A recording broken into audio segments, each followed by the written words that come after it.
What's up, fight fans? It's your boy Tijon. I was gonna say greetings from the Wrestleverse, but you know this isn't the Wrestleverse. This is in the mix. So let's get right to it.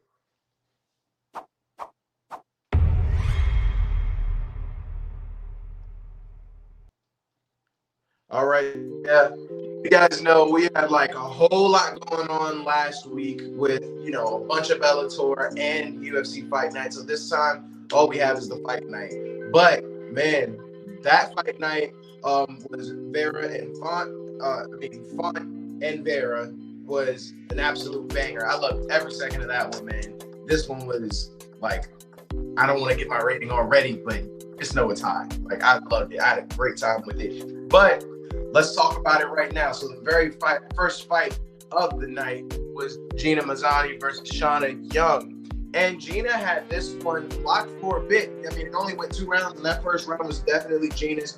But Shauna Young pulls out the victory after some nice ground and pound in the second round. I mean, Rev had no choice but to stop the fight. Like, she was not defending herself anymore. I had no complaints about that stoppage. So congrats to Shauna Young for that win.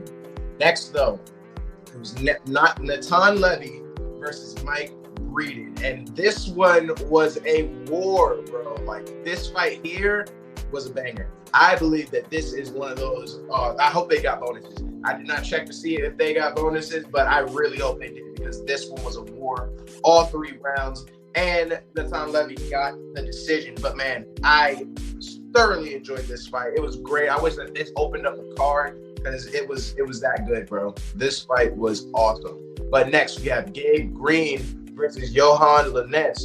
And Johan went into this fight undefeated, but was still the underdog. And you're about to find out why, because Gabe Green, just with unrelenting pressure and a just nonstop flurry of punches, puts Johan on the ground, defenseless. There was nothing he could do. The ref finally ends the fight in the second round, and Gabe Green hands Johan his very first loss in his professional MMA career. So great job by Gabe Green, man. This was awesome. That was a great way to like silence the haters and the doubt.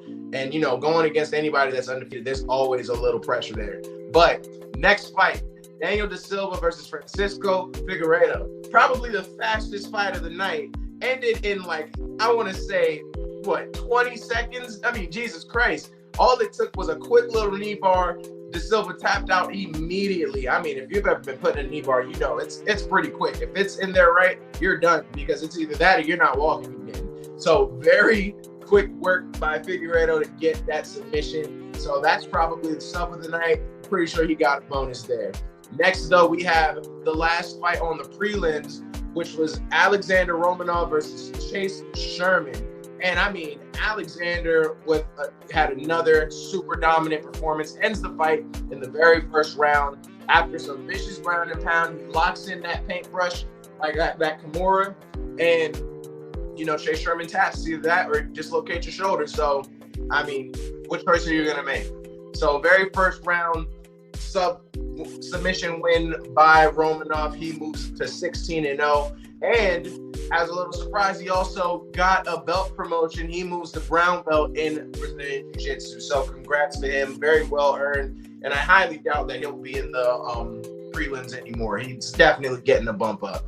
But now we move on to the main card. We have Christoph Jocko versus Gerald Meerscha. Weirdest names on the fight card, I will say that, and probably the most boring fight. It went all the way, and it was just a lot of wrestling that got Christoph Jocko the win.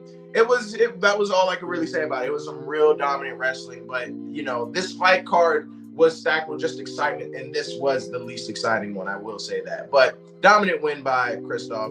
Not your fault, bro. That's just the style. Next, though, Darren Elkins versus Tristan Connolly. And if you don't know who Darren Elkins is, you need to know now about him, because he has now surpassed, I think he has the most fights in featherweight history in the UFC. Ridiculous. And every single fight that he's in is a banger. You need to start, like, if you haven't watched Darren Elkins yet, shame on you, bro. This man is a dog, and he gets a great dominant win against Tristan Connolly. It was a great fight, bro. And I mean, Darren just kept the pressure on the entire fight. I thoroughly enjoyed this one, and I'm so happy that Darren's still getting dubs. He's already calling out more fighters. He's almost 40, and he wants to keep fighting into it. And I mean, he looks great. So, and anybody with a tat like that is clearly a dangerous man. So, yeah, definitely rooting for him and want to see what he has coming up. But next, Jared Gordon versus Grant Dawson. And this fight was a dominant performance by Grant Dawson. I mean, the whole way, it was just Grant Dawson on Jared Gordon's back and just beating him down. That was basically the whole fight until Jared Gordon finally gives up. Like, it was over. The fight was almost done. It was like a minute left, and Dawson finally locks in that rear naked choke, and Gordon tapped. So after a dominant performance, he also gets that submission.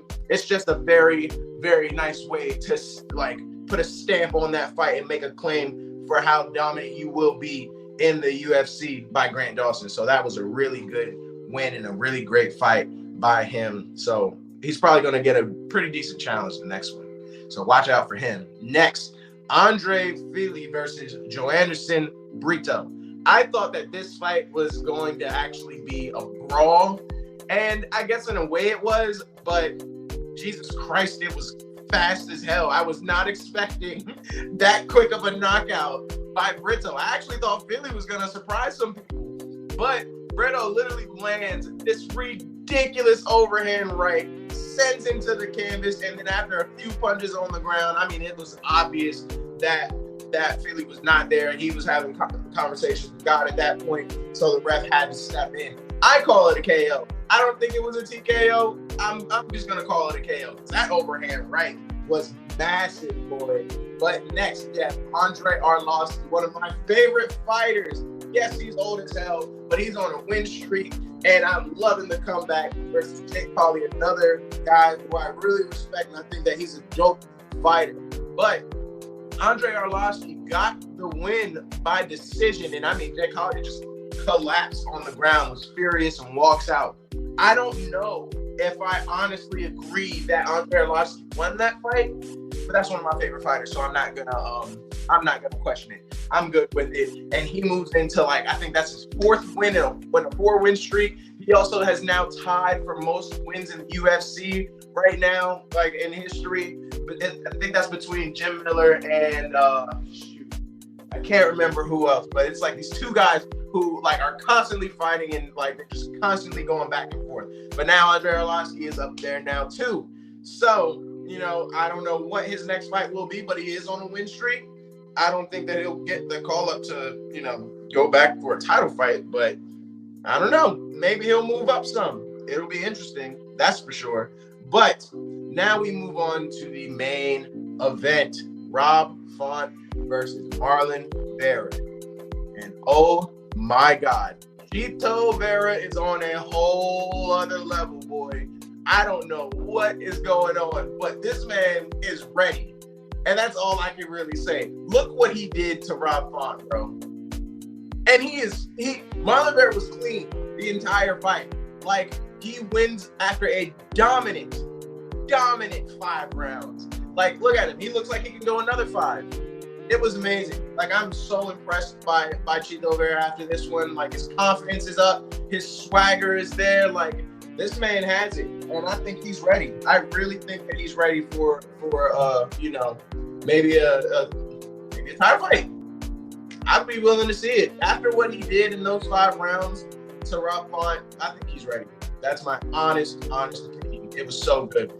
Very good. But let me give you your ratings. You hear me already, man. Like, I really love this card. So you guys know how we do it. A 5 is fight forever.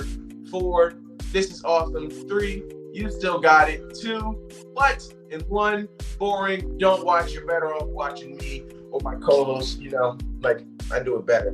But I would give this one a 4. And I'm only saying a 4 because there wasn't a title fight in it. But I feel like if there was a title fight, that's an easy 5. Easy 5. But I'm going to, like, show respect to everything, and I'm going to keep it a 4.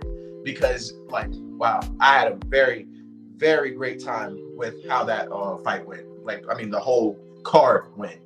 But yeah, I see we got some stuff. So hold on. All right. So what's up, Keith? All right. We see, which day is New Japan Strong? I believe that's Wednesday. I think Wednesday. I'm about to make the streams though, so I will definitely get back to you on that, Keith. Don't worry about it. By 5 o'clock, because I will be doing a top 10 tonight. I'll be doing a top 10 at 5 o'clock tonight. I'll get to that question, so tune in, and I got you, because I'll update the streams for like the week for that point. But Dawson is, I believe, jiu-jitsu. I believe he's a jiu-jitsu specialist, not just a wrestler. But he has some really great wrestling. But yeah, man. But that's all that I got for you guys today. Until tonight, when we do the top 10, like I said, we'll be doing the top 10 at 5 o'clock tonight. It's Monday already, isn't it? So we also have Monday Night Raw. Tune in for that. You already know I'll be live tweeting it, and you can joke with me about it too. We'll have some shorts up this week. All Real Crew on Saturday. Man, tune into that last episode. That one was pretty fun with me and Noah. Just joking and doing our thing. We have the count out that Noah did. Whew, whole lot of stuff, man. I'm trying to get to it all. Oh man, we put up some questions on Twitter too. So we're gonna definitely get that All Real Crew Twitter up too, just so we can keep the questions going. We have a whole lot of stuff. So check out TTR Wrestling and Take It to the Ring on Twitter and Instagram. Like, follow, share, and subscribe to Take It to the Ring on all platforms. We give you guys all the latest. You already know how we do. And yeah, I guess I'll see you guys all tonight. So until then, it's your boy T-John. Thanks for tuning in. Keep it real.